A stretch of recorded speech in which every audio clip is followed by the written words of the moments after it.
जब भी हम इन्वेस्टमेंट के बारे में सोचते हैं तो जो सेक्टर्स हमारे दिमाग में सबसे ज़्यादा आते हैं वो है banking sector, pharma, real estate या फिर एफएमसीजी सेक्टर। बट हम cafe coffee day, McDonald's, Domino's जैसी कंपनी के बारे में बहुत कम ही सोचते हैं। ऐसा क्यों? मे बी हमें ये लगता है कि इन्वेस्टमेंट पर्पस के हिसाब से ये कंपनी सही होंगी या नहीं, क्योंकि हमारे पास ऐसे दो एग्जाम्पल्स हैं जिसमें एक कंपनी ने बहुत ही अच्छा परफॉर्म किया और एक ने बिल्कुल भी नहीं, जबकि वो दोनों का ब्रांड नेम काफ़ी पॉपुलर था। हम बात कर रहे हैं कैफ़े कॉफ़ी डे और डोमिनोज की।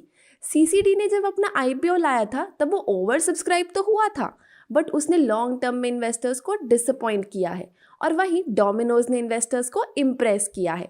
Hello everyone, welcome back to Ticker. मैं हूं कीर्ति और आज हम बात करेंगे बर्गर किंग के आईपीओ के बारे में और जानेंगे कि क्या आपको इस आईपीओ में इन्वेस्ट करना चाहिए या नहीं। लेकिन उससे पहले अगर आप इस चैनल पे न्यू हैं तो इस चैनल को सब्सक्राइब करके बेल आइकन पे हिट करना ना भूलिए, ताकि जब भी हम ऐसी कोई वीडियो डालें तो आपको नोटिफिकेशन ज़रूर आए। बर्गर किंग को तो आप सभी जानते हैं, इसलिए हम उसके कंपनी प्रोफाइल की बात तो नहीं करेंगे, बट हम ये ज़रूर समझेंगे कि बर्गर किंग किस ऑपरेटिंग मॉडल के थ्रू इंडिया में एंटर किया था, उसके रिस्क क्या है, उसके फाइनेंशियल्स, उसके स्ट्रेंथ्स और वो सारी चीज़ें जो आईपीओ में अप्लाई करने से पहले एज ए इन्वेस्टर आपको पता होनी चाहिए। जब भी कोई इंटरनेशनल ब्रांड एक कंट्री में एंटर करती है तो या तो वो फ्रेंचाइजी के थ्रू करती है या खुद का पूरा सेटअप करती है या फिर जॉइंट वेंचर के थ्रू करती है।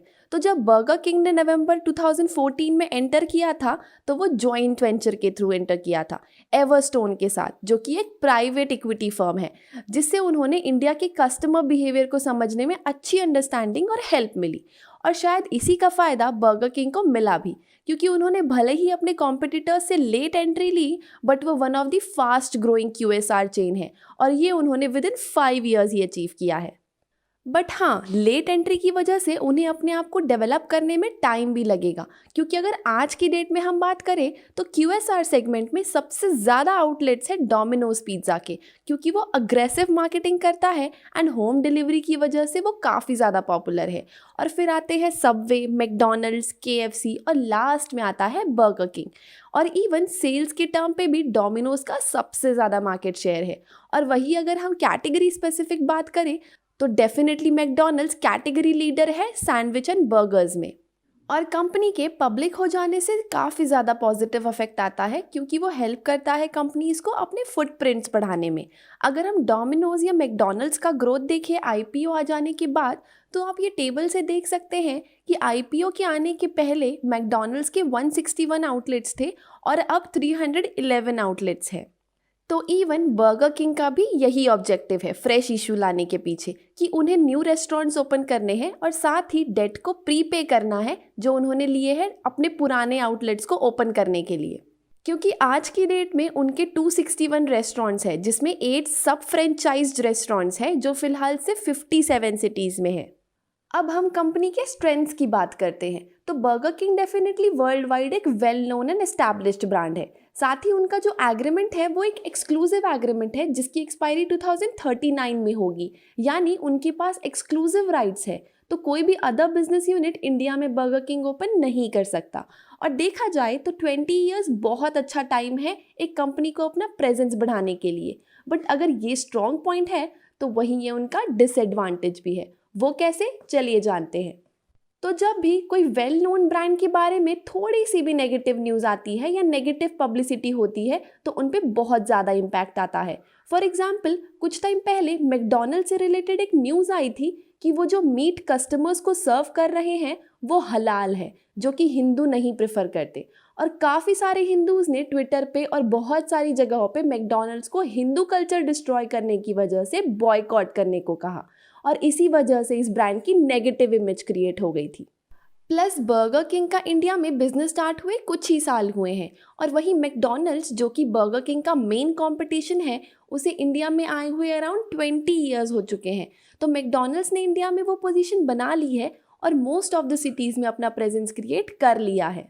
और जो बर्गर किंग का एक्सक्लूसिव एग्रीमेंट है उसमें कुछ ऐसे क्लॉजेस भी हैं जिससे उनको काफ़ी ज़्यादा इम्पैक्ट हो सकता है। जैसे उन्होंने अपने एग्रीमेंट में ये मेंशन किया है कि 2026 तक बर्गर किंग को 700 स्टोर्स ओपन करने ही हैं, यानी कि ये उन पे ऑब्लिगेशन है।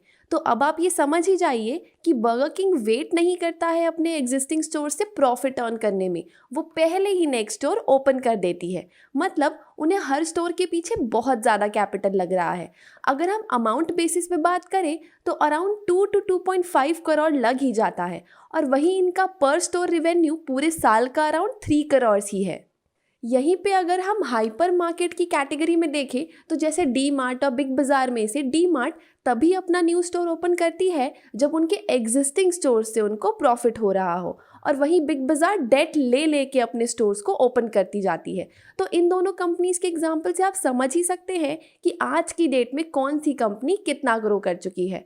और इससे आप अंदाज़ा लगा लीजिए कि बर्गर किंग को भी लगातार 700 स्टोर्स ओपन करने में कितना ज़्यादा एक्सपेंसेस लगेंगे, और इनके स्टोर्स हमेशा प्राइम लोकेशन पे होते हैं, जैसे कि malls, metro stations, airports, high streets, और मोस्टली ये सारे लोकेशंस लीज पे लिए होते हैं। तो इससे भी इनकी कॉस्टिंग काफ़ी ज़्यादा बढ़ जाती है। अब आप इस टेबल से देख सकते हैं कि ऑल्दो इनका सेल्स तो जनरेट हो रहा है बट प्रॉफिट जनरेट नहीं हो पा रहा। इनका ईपीएस भी नेगेटिव है और रिटर्न ऑन नेटवर्थ भी, क्योंकि इनको स्टार्टिंग से ही लॉसेस हो रहे हैं। प्लस हर महीने अपने नेट सेल्स का 2.5 से 5% की रॉयल्टी भी पे करनी पड़ती है। ऑल्दो ये तो हम सभी जानते हैं कि इंडियंस खाने पीने के कितने शौकीन हैं। देखा जाए तो इंडिया में 2 टाइप की फूड मार्केट है, एक ऑर्गेनाइज्ड और एक अनऑर्गेनाइज्ड। तो आज भी जो मेजर कंट्रीब्यूशन है वो ढाबाज, स्ट्रीट स्टॉल्स जैसे अनऑर्गेनाइज्ड सेक्टर से आ रहा है। बट जैसे जैसे इंडिया में मैकडॉनल्ड्स, डोमिनोज जैसे आउटलेट्स ओपन होते गए तो लोगों के खाने पीने का ट्रेंड भी थोड़ा बहुत चेंज हुआ।